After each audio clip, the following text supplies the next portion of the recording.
be out there the entire practice. Woo. Good. Okay. Let's go. Then we're going to. No, I'm good. Then we're going to report you to your boss if you're not out there the entire time. Okay, now. As long as we don't have to go through practice. Even worse. You could make it 10 minutes. Edgar says he's up for the challenge. Maybe 30 years. I got the best arm in the room. Ready when you are, Coach. All right. I want to congratulate Jaquavion Frazier's and Brandon Spikes for graduating the last couple of days. You know, I think it's what we want for our players. You know, we want them to come here with a vision.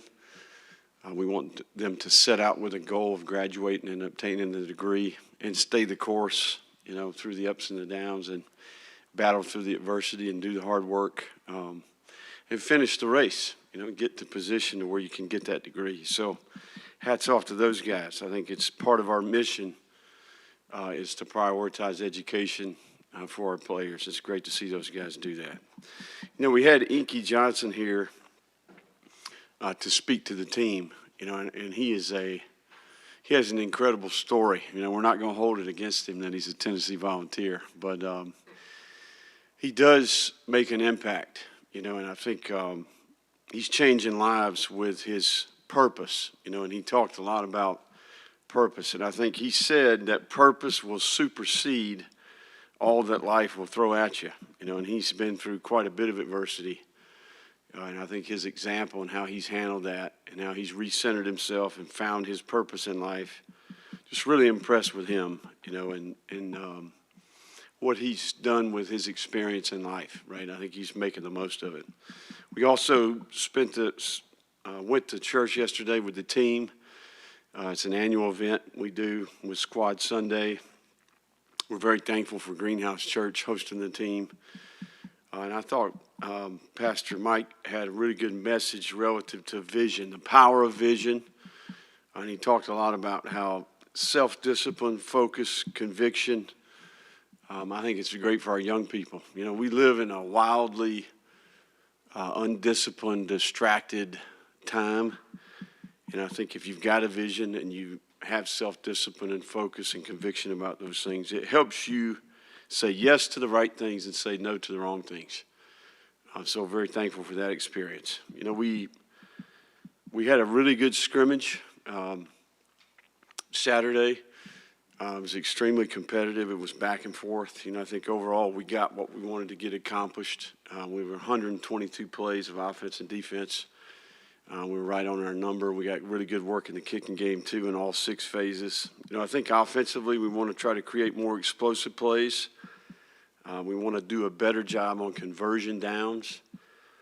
And I think the tempo needs to pick up a little bit. We need to improve in our 2-minute operation. And then defensively, you know, a lot of plays where we got 10 right and 1 wrong, where, you know, the good teams that we play will expose that, right? So consistency is what we're looking for. The tackling was good outside of a handful of plays, you know, and I think those proved to be costly, so we've got to continue. If we want to have a good football team, we've got to be a really good tackling team. But the effort and the pursuit was good, and overall the film was really clean on all parts of the team, and I think that between-play process, it's one thing to practice, it's another thing to play the game. You know, I think special teams, our coverage units need to improve, but overall, man, really good day. We did have one injury of note. Jamari Lyons broke his ankle, and he'll be out for the season. Obviously our thoughts and prayers with him. You know, we have a number of players have been through injuries in the past, and I think it'll be important, you know, for those guys to help Jamari, you know, because Jamari's one of our best. You know, he really cares. It was really inspirational to some degree because, I mean, the entire team was on the field, which I've never seen in my entire coaching career. You know, a guy gets hurt, and everybody knows it's a pretty good injury. But, I mean, we got all 132 are on the spot there to support him as he rode off the field. So I think that's an indicator that these guys are doing something right. that there is that type of connection to some degree. So this is a big week for us. We started today. We're seeking consistency. We're seeking habits that will hold up on game day. And we've got to have urgency to get that done. So it's about improvement this week. We've got really specific plans and how we're going to practice, and we've got to be intentional about how we do that. What do we got? When you're talking about creating more explosive, did you see more the other day, or you're saying, because some of those things I could tell you want it to be better. Yeah, no, I mean, look, Good, or we move the ball really well. I mean, we're very consistent. We score a lot of points. But I'm just saying, we know that explosive plays are a significant piece of winning, right? So we just we were a little short of our goal, and that's an area where we're trying to put an emphasis this week. What are the other tailbacks looking like? I thought all four of those guys had good days. I thought you see them getting more comfortable.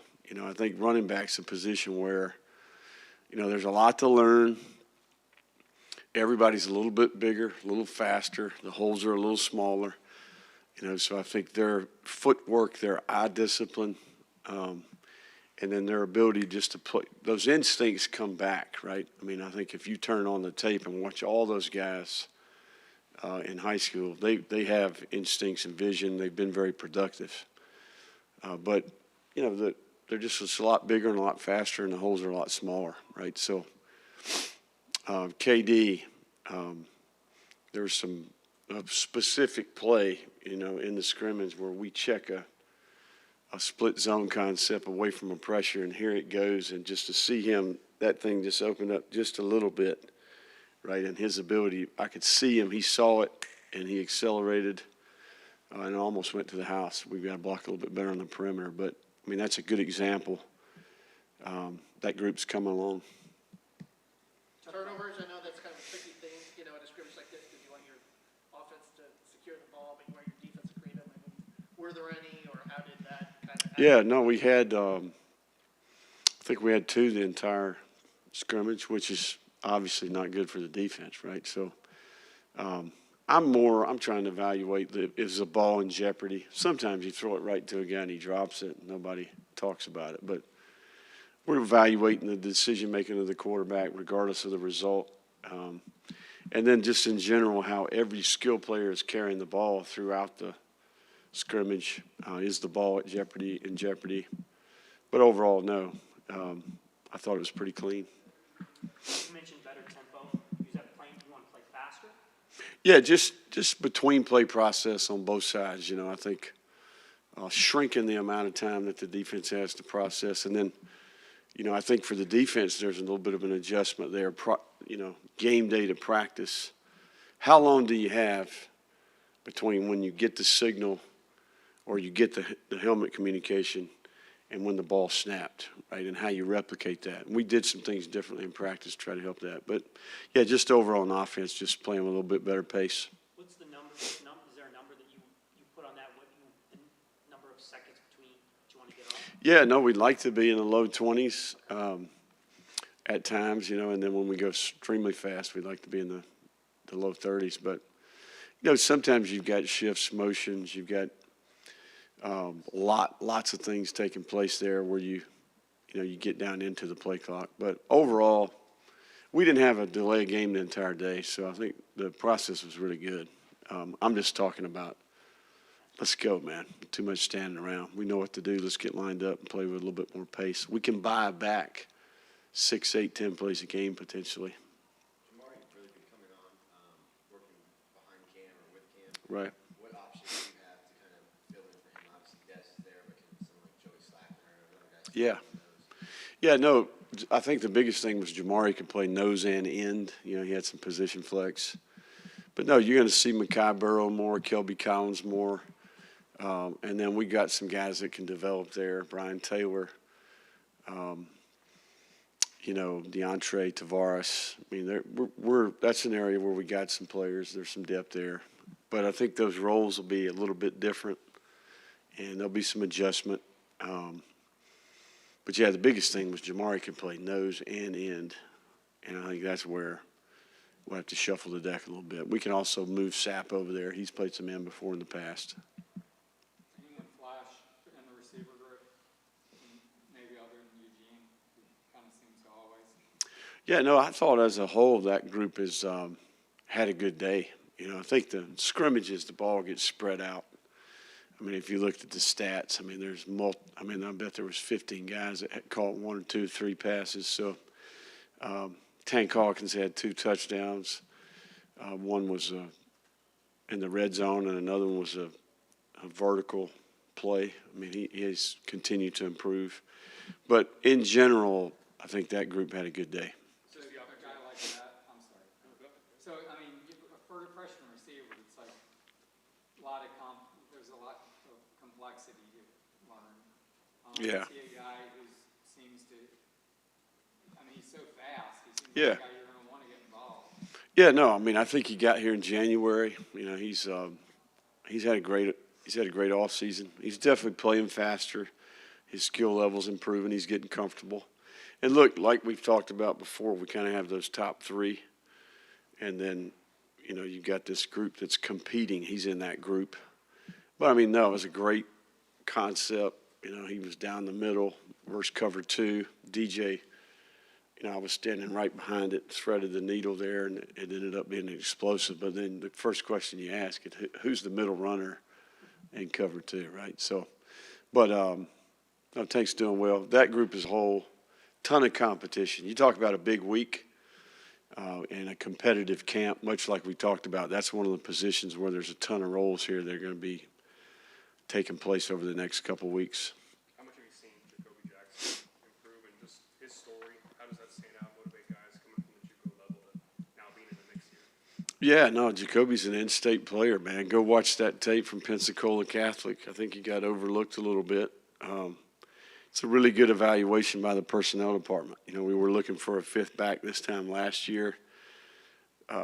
Nick McDonald is one of our assistant DPPs, or he's the DPP. He brought Jacoby to the table, and I can still remember sitting in the staff room. We sent Coach Jaluk to see him on the road. And we took a chance on the guy. And I would tell you, man, he's made us right. He's proved us right. So Jacoby's 220 pounds. He's got great instincts, great vision, good patience, you know, sees it well. He's decisive. He's a good practice player. He's a good attitude. So he's definitely a guy who, you know, not a lot of stars, but I think a very capable player. Really, what do you think about the play of the defense, especially the tackle? Yeah, no, I thought overall the tackling was good. I just think like there's 8 or 10. I think we had 20 missed tackles on the day, you know, which we played 122 snaps, right? So I think the ball got loose a little bit, you know, loose play, perimeter plays, check downs, perimeter check downs, some runs that rolled off the table where we misfit. And then they turned into 8-yard gain turns into a 22-yard gain, right? So very correctable. But overall, tackling was good. And what do you think about the secondary play? How did it look with some of those new pieces? Yeah, no, I think we had some guys that were a little bit percentage, you know, we put play counts on some guys. So we played a mixture of players. That's the challenging thing about scrimmages, right? So you're trying to spread out the workload. So the combination of players sometimes it's not as pretty as you'd like it to be. So you're trying to evaluate the individual players. No concern there. Just you know, need to do a little bit better. You know. Think back to your first scrimmage year 1, first scrimmage year 2. Just where is the program and the team in terms of going into year 3 at the same time? I think overall it was just much more intense, much faster, more physical. Less loose, the film's cleaner. We're just deeper, you know. I mean, there's not a, you know, you put the first and second group out there, it's a good football play, right? And even the threes I thought played pretty clean in the scrimmage. So I think the biggest thing is I go back to, you know, it's about the human beings inside the jersey and the helmet and the shoulder pads. You know, I think ultimately that's why I really respect this team is there's chemistry, there's really good relationships, there's good leadership. Yeah, that's where we made the most progress, and I think that's helped us play a little bit better ball. Did you see where you went at the quarterbacks, or how did that? Yeah, no, it was a good day for both guys. Good work for both guys. Even Clay had a heck of a day. I think he was 5 of 6 and threw a touchdown to Jackson Wade on a go ball outside. But yeah, overall, lots of things to learn from. We got a lot of offense in, a lot of defense in, but I think in general, just standing out there behind them the entire time, I like what I see. So you said the other day there were only a handful of positions that have been decided.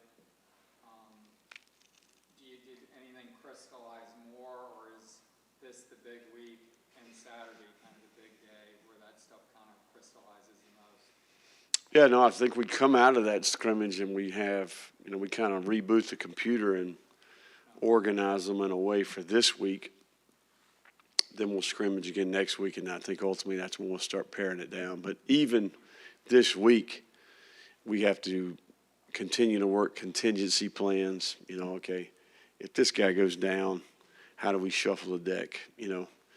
Because the reality is you only get to put 11 out there at once, right? We're going to try to get 11 every play this year. But we get to put 11 out. And right now, man, it's challenging to say, all right, who gets to play, right? So you'll have a lot of rotational players, and I would imagine that week to week it will be competitive based off of performance, what we observe each week. So that's a good thing, and it's a good problem to have. We've had the other problems before. I'd much rather have these.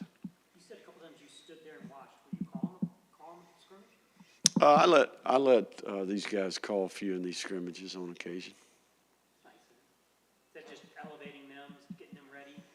Yeah, no, I think ultimately it's, much like the NFL, I think I'm watching the Rams the other day. By the way, did you catch the end of that game?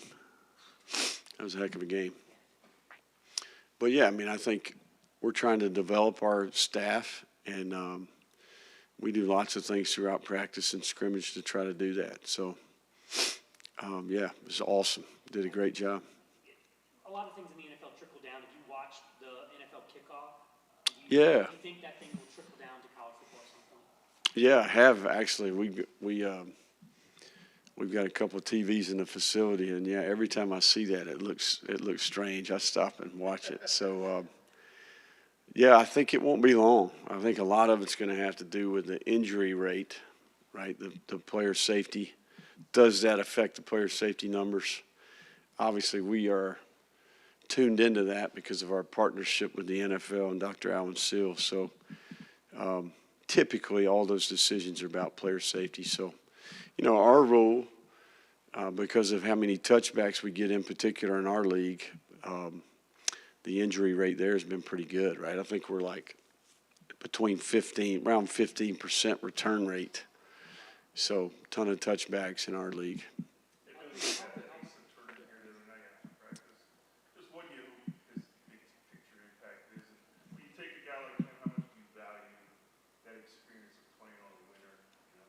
Yeah. No, I think it's part of the evaluation. What does the player bring to the table besides his experience, his traits, his production?